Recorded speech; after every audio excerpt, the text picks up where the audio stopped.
Bonsoir et bienvenue amis supporters de l'Olympique Lyonnais et bienvenue sur le plateau de Red Light System. Il est 17h30, soyez les bienvenus, j'espère que vous avez passé un bon week-end. Le rendez-vous, le lien entre les supporters de l'Olympique Lyonnais et le club, c'est tous les soirs sur l'antenne de OLTV, sur OL Play, sur les différents réseaux sociaux.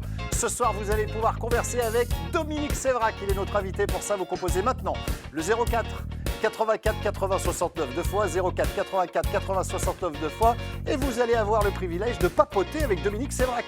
Vous allez avoir le privilège de papoter avec Dominique Sévrac. Mais c'est bien, ça c'est bien. OL Night System. Bonjour, c'est Oussem Aouar. J'en ai vu des émissions. Mais nul comme OL Night System, jamais. Excellent week-end vous avez passé. Je vous propose de passer une bonne soirée, un bon lundi soir. Merci d'être là et de plus en plus nombreux chaque soir. Il va apparaître sur votre écran. Le voici, le voilà. Voici Dominique Sévrac, mesdames et messieurs. Salut Dominique. Salut, ça va ? Ça va très bien, je vois que tu as déjà envie de danser, c'est remarquable. Non mais c'est très cruel cette musique parce qu'on a envie de danser et les endroits festifs comme les disco-clubs sont un petit peu fermés, comme les stades, comme tout ça, donc c'est dur ce que vous faites faire. C'est un petit peu difficile, mais rassure-toi, nous allons danser sur tes propos dans quelques secondes, Dominique. Merci d'abord d'avoir accepté l'invitation. On ne se connaît pas très bien, c'est même, je crois, la première fois qu'on discute, en tout cas à travers un écran où on n'a pas eu de discussion non plus autre que celle-ci qu'on va avoir. Dominique, la première chose que je voudrais te poser comme question, c'est j'aimerais savoir si tu as eu le sentiment le 13 mai, lorsque tu annonces qu'il y a eu un petit groupe WhatsApp, un petit arrangement entre copains, et finalement la décision a été prise de d'éjecter l'Olympique Lyonnais des coupes européennes. Est-ce que tu as eu le sentiment de lâcher une bombe à ce moment-là ? Non, pas du tout, parce qu'en fait, quand j'écris un papier, j'ai pas du tout la résonance qu'il va avoir. J'essaie d'avoir des informations, de les vérifier, et puis quand je suis prêt, je balance. Et je pensais pas que ça ferait tout un ramdam, un buzz pareil, que ça aurait autant une caisse de résonance aussi importante. Non, pas du tout. Tu t'es pas dit, c'est quand même quelque chose d'assez, j'allais dire choquant. On va me reprocher ensuite de travailler au club et d'être salarié et d'en faire trop. Mais sur le papier, pour le coup, c'est un bel intitulé. C'est choquant ce qui s'est passé puisque on triche finalement. Est-ce que tu nuancerais mes propos ? Peut-être que tu voudrais nuancer mes propos. Tricher ou la théorie du complot, tout ça, moi, je laisse ça. Il y a des gens dans le football français qui n'aiment pas Jean-Michel Aulas, qui ont profité de ce moment-là pour l'écarter des Coupes d'Europe. Alors, est-ce que c'est tricher ? Ils ont choisi le classement où Lyon était éjecté de la Ligue Europa, puisque le classement de la J27 permettait à l'OL de se qualifier. Est-ce que c'est tricher ? Ça dépend, parce qu'ils ont choisi un classement. Il y a eu un vote, il est majoritaire au conseil d'administration de la Ligue. Tricher, en tout cas, ils ont pris le classement qui les arrangeait le plus et qui pouvait à la fois les arranger et écarter Jean-Michel Aulas. Voilà ce qu'on peut dire. Tricher, moi je laisse ça. Quand j'écris ce papier, ça fait déjà un mois ou un mois et demi que la crise dans le football français, avec une cacophonie incroyable, sévit. Et je ne sais plus ce qui est de tricher, de pas tricher. En fait, tous les jours, il y a des arrangements entre amis. Donc, pour moi, c'est un de plus à l'époque. Alors, il y a la lettre ouverte au Premier ministre qui est sortie il y a quelques minutes. Dans cette lettre ouverte, le président Aulas parle d'un certain nombre de choses. Que Édouard Philippe, le 28 avril, annonce que le football doit s'arrêter pour frapper un grand coup, pour montrer l'exemple, tu vois, voilà, c'est bien par rapport au coronavirus. Il explique également que le 3 août, pour tout terminer, c'est pas possible puisque l'UEFA avait donné cette date butoir pour pouvoir continuer la compétition. On apprend via un courrier du président de l'UEFA que c'est pas vrai. Enfin, si les mensonges ne sont pas une tricherie, qu'est-ce que c'est alors ? Non, mais en tout cas, la chronologie que publie aujourd'hui l'OL, elle est brillante parce qu'elle permet de démonter deux problèmes. Un, le pouvoir politique s'est servi du football pour envoyer un message aux Français en disant, voilà, on va interdire les saisons de repartir, la saison de championnat de France, de Ligue 1 et de Ligue 2 de repartir, pour leur montrer que c'est grave ce qui se passe. Or, le sport ne sert pas à montrer la gravité des événements. Les gens sont suffisamment grands pour se faire eux-mêmes leur opinion et s'apercevoir que ce qui se passe dans le pays avec une surmortalité, c'est grave, c'est important. Donc le football n'a rien à servir, à faire là-dedans pour se transformer en message. Et l'autre chose, c'est la fameuse chronologie du 3 août. On a une ministre des Sports qui dit moi je me suis fondé sur les éléments qu'on m'a donnés. On m'a dit qu'il fallait que ça se termine le 3 août la saison. Or, c'est faux. Là, effectivement, il y a eu une mauvaise remontée d'informations. Il y a 2 personnes françaises qui sont présentes dans ces réunions, qui sont Florence Ardouin, directrice générale de la fédération, et Didier Quillot, directeur général exécutif de la Ligue. Donc aujourd'hui, c'est ces 2 personnes-là, moi, que j'ai envie d'entendre, Florence Ardouin et Didier Quillot. Est-ce qu'ils ont mal compris la date du 3 août dans les réunions? Est-ce qu'ils ont fait exprès? Est-ce qu'ils ont fait une erreur? Est-ce qu'ils ont mal communiqué? Puisque si on commet une erreur initiale, après forcément il y a une chaîne qui se répercute. Et donc tout le monde, parce que moi, qui ne suis que journaliste, qui n'assiste ni aux réunions de l'UEFA, ni des ligues, ni de tout ça, moi j'avais cru comprendre que c'était le 3 août. C'est ce qu'on m'avait vendu. Tous les jours, on me martelait, il faut finir le 3 août. Donc moi, j'avais fini par le croire, parce que peut-être que je n'avais pas vérifié, pas bien entendu, parce que je ne suis pas encore en réunion. Maintenant que le Parisien a révélé la lettre de Séphérine de Jean-Michel Aulas qui dit que c'était juste une recommandation et absolument pas une date butoir officielle. Très grande nuance. Très grande nuance. Ça change tout, les mots ont un sens. Si on peut finir le 15 août, si on peut finir le 30 août, ça change tout. Parce qu'en France, on aurait fait en parallèle la fin de la saison française et on aurait joué la Ligue des Champions. Et là, ça aurait été tout bénéfique à la fois pour le Paris Saint-Germain et pour l'OL, qui tous les deux ont des matchs de Ligue des Champions à terminer. Lyon doit finir de son 8e de finale contre la Juve et on espère que Lyon va battre la Juve, ou en tout cas se qualifier. Et Paris doit entamer les quarts de finale. Donc ça aurait été quand même... ça aurait été un minimum que les gens responsables, Florence Ardouin, Didier Quillot, sont des esprits connus pour être non pas brillants, mais en tout cas intelligents, concernés, attentifs. Je ne comprends pas ce qui s'est passé. Est-ce que selon toi, il est encore envisageable qu'on fasse marche arrière ou est-ce que la machine est trop compliquée, elle est lancée, maintenant c'est fini? C'est très compliqué. C'est très, très, très compliqué. Nous sommes le 25 mai. Ceci dit, la Ligue 1 et la Ligue 2, si elles devaient repartir, c'était le 15 et le 16 juin. Donc pour moi, il n'est jamais trop tard. Elles pourraient peut-être repartir d'ici fin juin. Peut-être avec un décalage de 2 semaines, parce qu'il y a des joueurs qui sont partis à l'étranger, qu'il faudrait rapatrier éventuellement. Peut-être que quand ils reviennent, il faut faire une quatorzaine. Bon, il y a quand même beaucoup de joueurs étrangers dans les équipes. En tout cas, par exemple, pour le Paris Saint-Germain, c'est un joueur comme Neymar, ça change un peu tout de jouer avec ou sans Neymar. Donc, pour moi, c'est pas impossible. Je sais qu'il y a un sénateur de l'Isère, Michel Savin, qui est le président de la commission sport du Sénat, qui actuellement au Sénat débat d'amendements pour permettre aux ligues et aux fédérations de repartir, de refinir leur saison.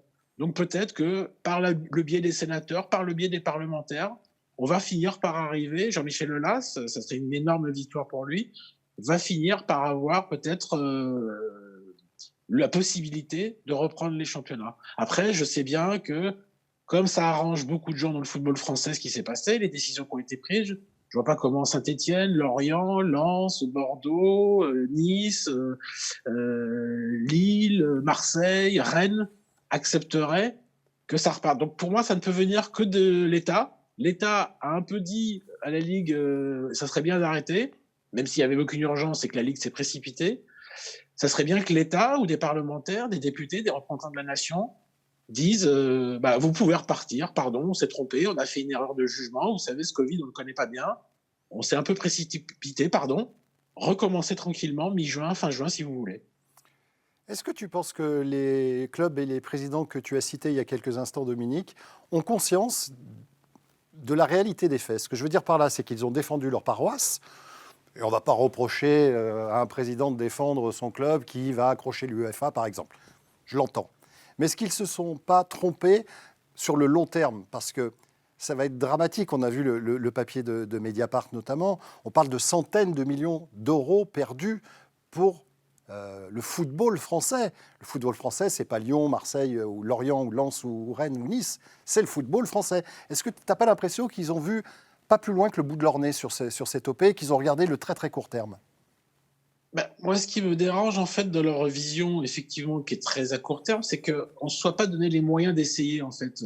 Je vois que les écoles, certaines écoles rouvrent, je vois que certains métros, certaines lignes, moi je vis à Paris, je vois que des lignes à Paris rouvrent, le RER, beaucoup de choses rouvrent progressivement. Les parcs d'attractions? Et les parcs d'attractions, j'ai l'impression qu'on va arriver à mi-juin, que tout va reprendre dans la France zone rouge, zone verte, et qu'il n'y a qu'un truc qui n'aura pas repris, c'est le sport de haut niveau.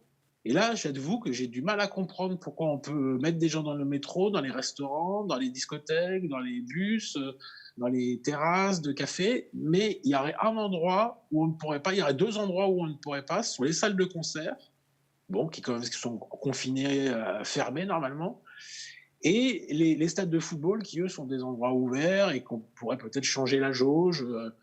Par exemple, le stade Groupama Stadium, peut-être qu'au lieu d'avoir la capacité totale, on pourrait faire, je sais pas, la moitié ou les 3/4 pour respecter une petite distance avec des gens. Bon, je sais pas, il y a des choses sans doute à imaginer, parce qu'il ne faudrait pas que l'épidémie reparte par le football. Bien entendu. Voilà, ça serait dommage. Mais là, au moment où on se parle, parce qu'on est un peu obligé de parler au jour le jour, on est le fin mai, ça a l'air d'aller mieux en France. Les hôpitaux ont l'air un peu de souffler, entre guillemets. Il y a moins de patients admis, il y a moins de morts, il y a moins de gens en réanimation. Donc voilà, on aurait pu se donner les moyens de voir si on pouvait reprendre. Or, nous, on a décidé de tout de suite arrêter. Il n'y avait aucune urgence à arrêter et ne pas explorer une piste. Je trouve ça intellectuellement incroyable. On n'essaye pas d'explorer une piste. Parce que sans rentrer dans le truc du complot. Pardon ? Non, mais on parle beaucoup de Lyon-Bar, parce que Lyon, c'est un club très médiatique et que le président de Lyon, c'est le plus grand dirigeant du football français de ces 30 dernières années. Mais en fait, ce qui se passe pour Amiens, qui lui est relégué, je trouve que c'est encore pire, en fait, parce que lui, il n'a pas pu jouer sa chance. Amiens, il est quasiment en arrêt de mort, parce qu'une relégation, on sait tous qu'en football, c'est terrible. Donc à la crise économique, Lyon lui ajoute une relégation. Donc c'est la double peine. Et pour moi, c'est incroyable, en fait, ça. Je sais que tu n'aimes pas le mot complot, et je l'ai entendu dans ta réponse en disant que peut-être c'était un peu gros de dire ça, mais il y a des choses qui sont suspectes quand même, non ? Je parle pas du mot complot parce que je déteste les thèses conspirationnistes et des choses comme Moi ça. aussi. Je sais que Jean-Michel Aulas n'est pas aimé par une partie de ses homologues. Jean-Michel Aulas est même détesté par une partie de la Ligue 1. Tout le monde sait qui c'est. C'est Jacques-Henri Hérault de Marseille, c'est Nasser El Khelaifi du Paris Saint-Germain, c'est Bernard Caillezot de Saint-Étienne, c'est Jean-Pierre River de Nice, même si à un moment donné, ils ont fait cause commune sur le calendrier d'été. Voilà, pour en ajouter d'autres. Ces gens-là, ils sont connus pour détester Jean-Michel Aulas, parce que Jean-Michel Aulas, il a eu des combats dans le passé. Par exemple, il a combattu un peu le modèle du Paris Saint-Germain. Nasser El Khelaifi en a nourri une forme d'aigreur et de rancœur.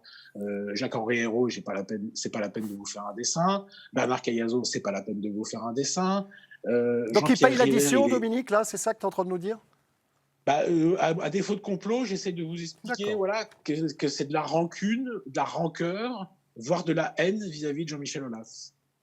04 84 80 69, deux fois Dominique Sévrac nous fait la gentillesse de venir nous voir dans OL Night System sur OL TV, sur OL Play, sur YouTube. Et c'est David qui nous rejoint. Bonsoir David et bienvenue à toi, camarade. Bonsoir Bart, bonsoir Monsieur Sévrac. Salut David, on t'écoute. Écoutez, à vous entendre, j'ai rarement été aussi souvent d'accord avec vous qu'aujourd'hui. Vous voyez je partage presque totalement ce que vous venez de dire. Alors là, ma question, elle est un petit peu en dehors de l'actualité, mais elle est sur le PSG, puisque vous êtes un spécialiste du PSG. Justement, je voulais vous poser une question sur le projet du PSG. Est-ce que vous ne le trouvez pas, par son mode de dumping financier et outrancier même, qui est hors des clous à mes yeux, et aux yeux même de l'UEFA, écrasant ainsi toute concurrence et réduisant à néant l'intérêt de la compétition, est-ce qu'il ne nuit pas plus au championnat qu'il ne lui apporte, d'après vous ? Merci beaucoup pour ta question, David. Dominique ? C'est un modèle qui soulève énormément de questions, des questions d'abord éthiques.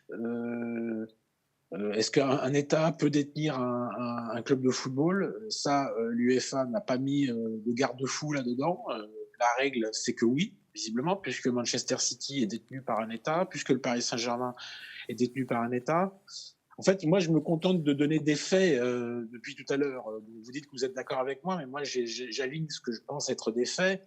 Et je suis ni pour ni contre. Quand je dis que Bernard Caillado déteste Jean-Michel Aulas, pour moi, c'est un fait.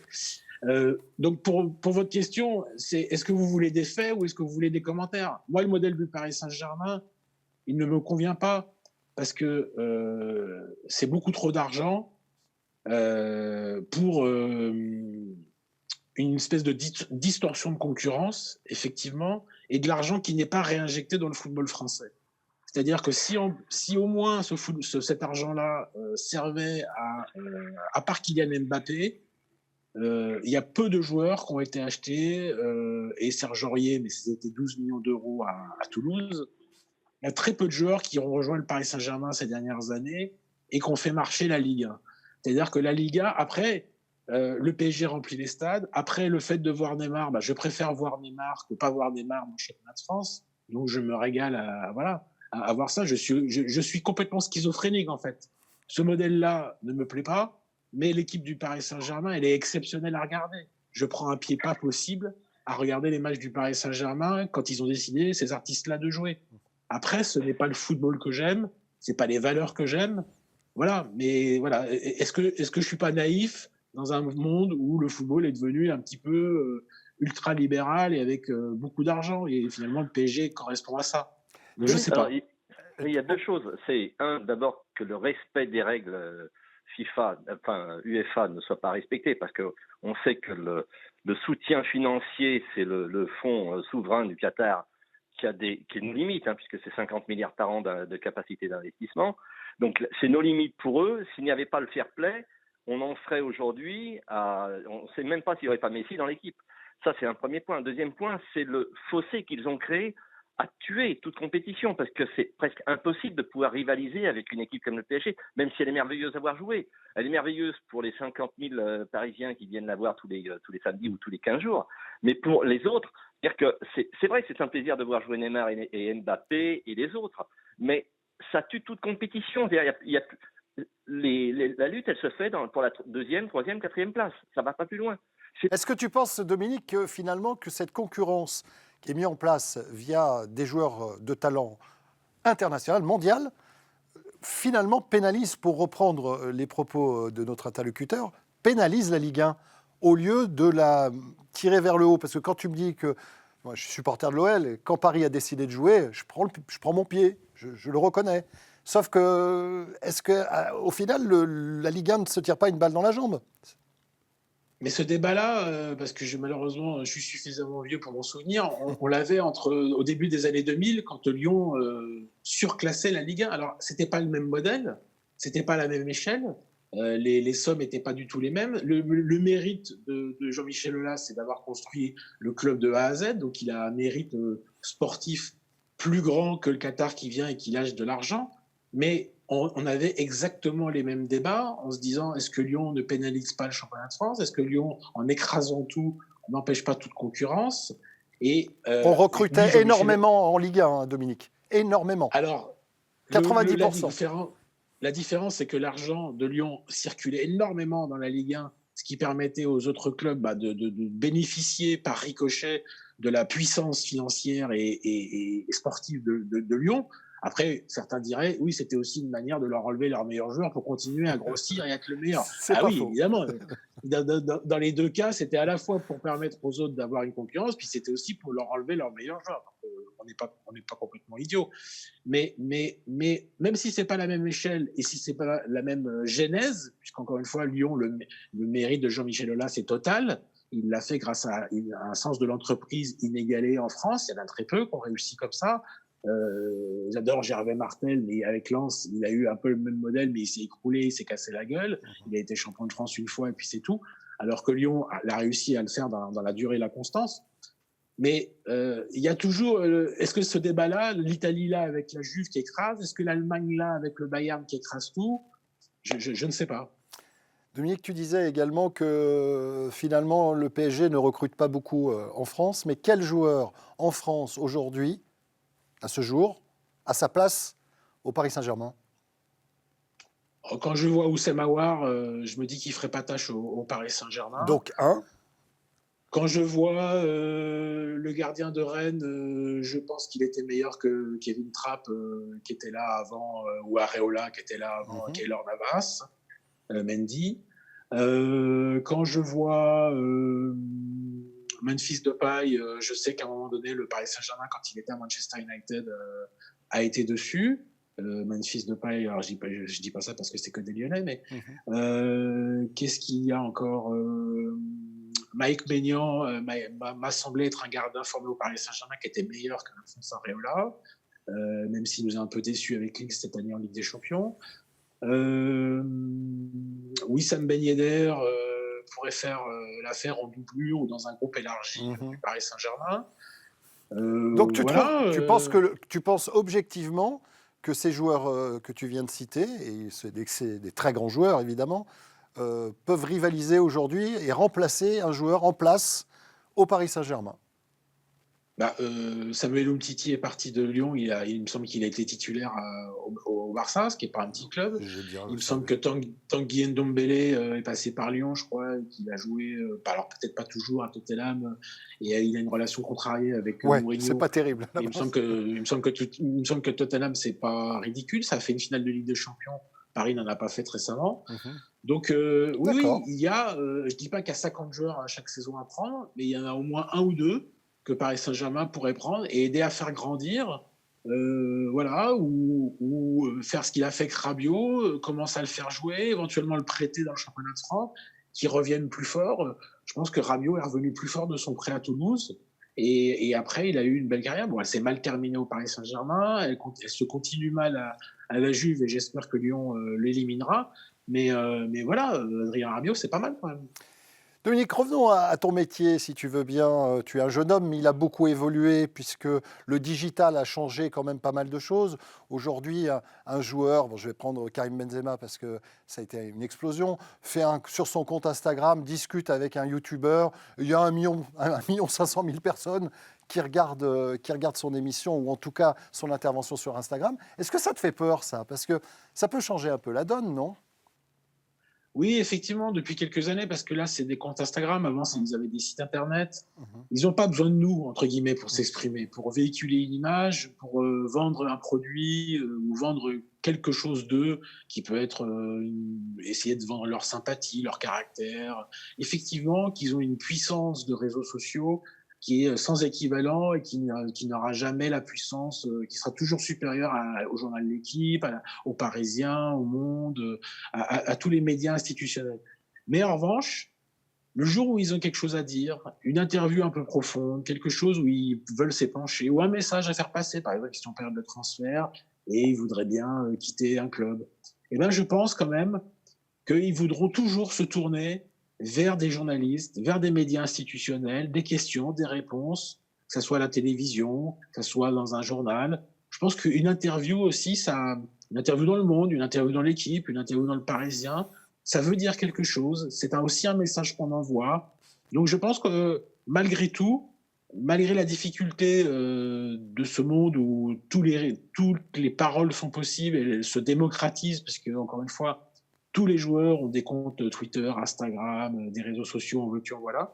Il restera quand même toujours une espèce de... Ça fait bien d'avoir une interview dans l'Équipe.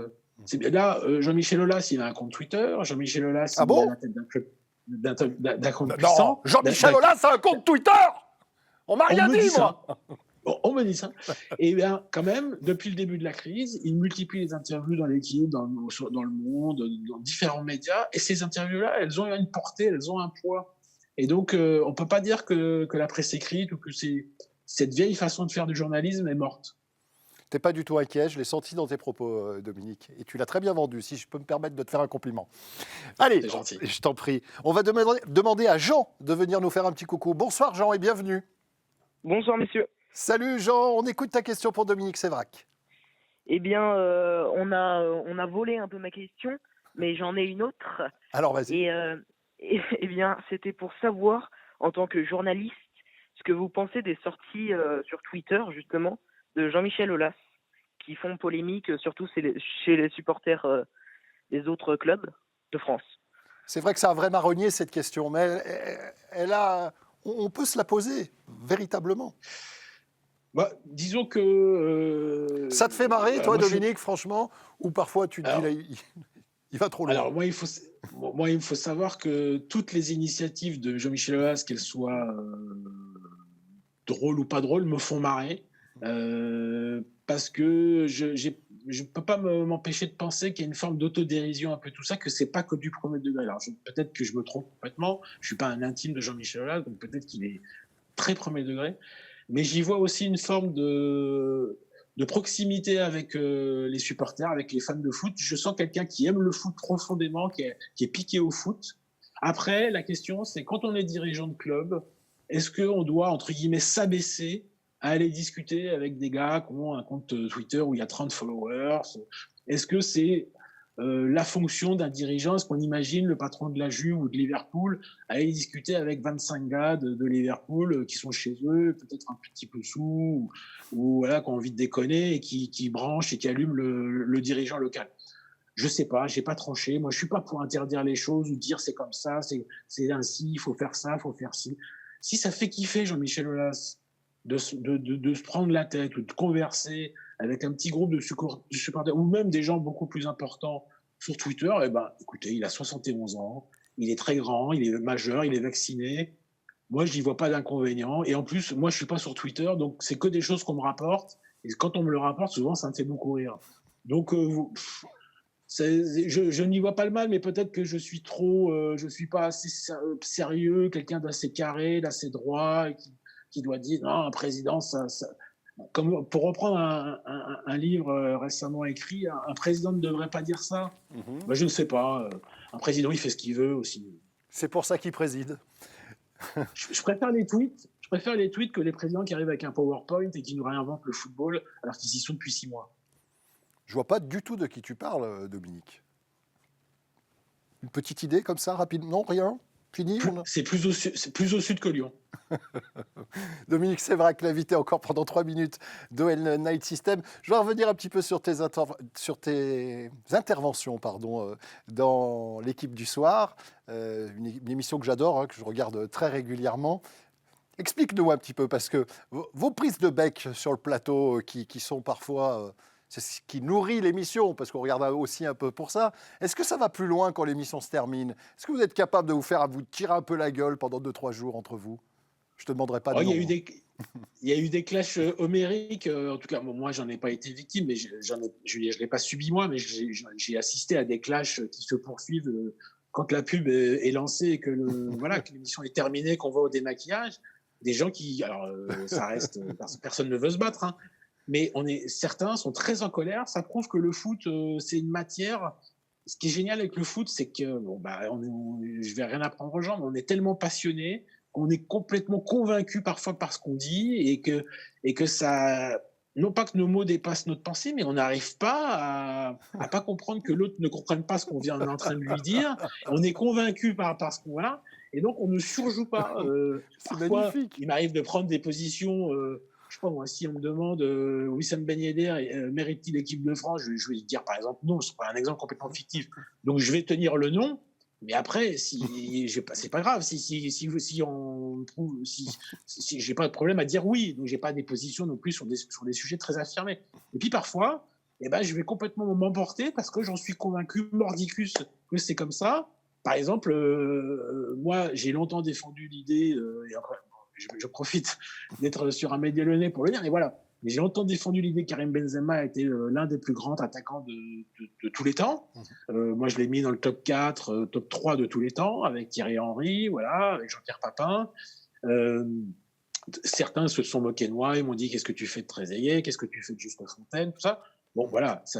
Mais je n'en démords pas, et j'adore l'idée de défendre que Karim Benzema est un des plus grands attaquants de l'histoire, voilà. Et tant pis si je me trompe, et voilà, ces débats-là, on les a tout le temps, on n'arrête pas de s'engueuler là-dessus. Moi, ce que j'aime, c'est que ça reste dans la camaraderie, à la bonne franquette, quoi. Mais c'est que du foot, on n'est pas en train de parler de la Syrie ou du Covid-19, donc je pense qu'on peut s'emporter, mais après, il faut se serrer la main, et quand c'est possible, quand la distance physique le permet, et puis on peut se faire la bise aussi, quoi. Allez, ça sera ma dernière question, Dominique. On retrouve quoi demain dans le Parisien? Tu vas parler de la lettre ouverte de Jean-Michel Aulas auprès du Premier ministre, j'imagine? Oui, tout à fait. Demain, dans le Parisien, on va s'interroger sur, on va essayer de savoir qu'est-ce qui a amené l'enchaînement de cet arrêt de la Ligue 1. D'abord, 28 avril, déclaration d'Édouard Philippe, et 30 avril, le conseil d'administration de la Ligue qui met fin à la saison et arrête un classement. Qu'est-ce qui s'est passé cette semaine-là? Quel a été cet enchaînement? Qui s'est trompé? Est-ce qu'il y a eu des erreurs de commises? Qui a mal compris quoi?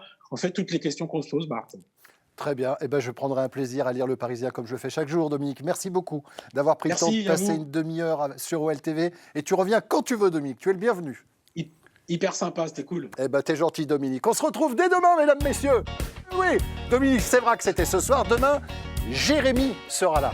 Et oui, il est là, le camarade Lopez. Jérémy Lopez, l'invité. Demain, d'OL Night System. Soyez bien là, hein. C'est important. 04 84 80 69 2 fois. On va parler ballon, on va parler passion. Et surtout, on va mettre en avant la légèreté de tout ça. Même si on est un petit peu remonté avec tout ce qui se passe. Petite douleur, là, quand je m'assois par moment, je vais me mettre comme ça, tiens. Je vais finir l'émission comme ça parce que j'ai un peu mal, quand même. Rendez-vous demain à 17h30 et surtout, n'oubliez jamais. L'Olympique Lyonnais est une formidable raison d'être heureux. À demain, les gars, et merci.